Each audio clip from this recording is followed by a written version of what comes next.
Hola, yo soy Sarah Stromness, and this is my presentation number 1 for Spanish 1B, and it is on favorite Spanish idioms. So first, what are idioms? Idioms are basically sayings that have a meaning that you can't necessarily get from just understanding the meaning of the words.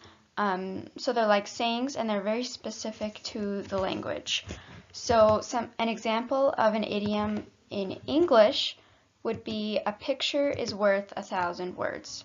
So a picture is not necessarily actually worth 1,000 words. It's kind of hard to figure out how many words a picture is worth always, but it's just a saying and they give you a better idea. So the meaning for that would be a picture is worth a lot more than words.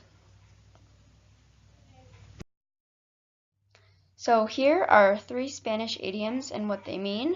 They are important to understand because if you only know the language but aren't familiar with the idioms, then say you went to some place where they spoke Spanish and said one idiom, and you probably would get a very different meaning than what they meant. So it's important to understand some of them that are very common. So first is tomar el pelo.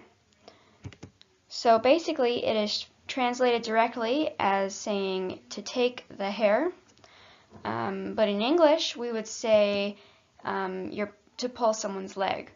So that basically is saying you're joking. So you might say, you're pulling my leg, if you're going to say, you're joking, you're teasing me.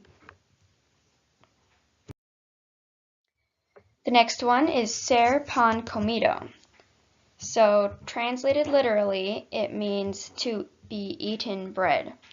But obviously that wouldn't make too much sense. But so we know what it actually means. In English, the equivalent would be to say to be a piece of cake. So that basically would be saying this is super easy.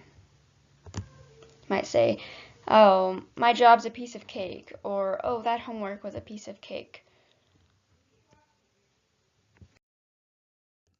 Next is llover a cantoros. So it literally is translated as to rain to pitchers, but that doesn't make too much sense. The English equivalent would be saying it's raining cats and dogs. So basically you're saying it's raining a lot. So those were my Spanish idioms. I hope it was interesting to read about those. Here are the sources that I used in making this presentation. Adios.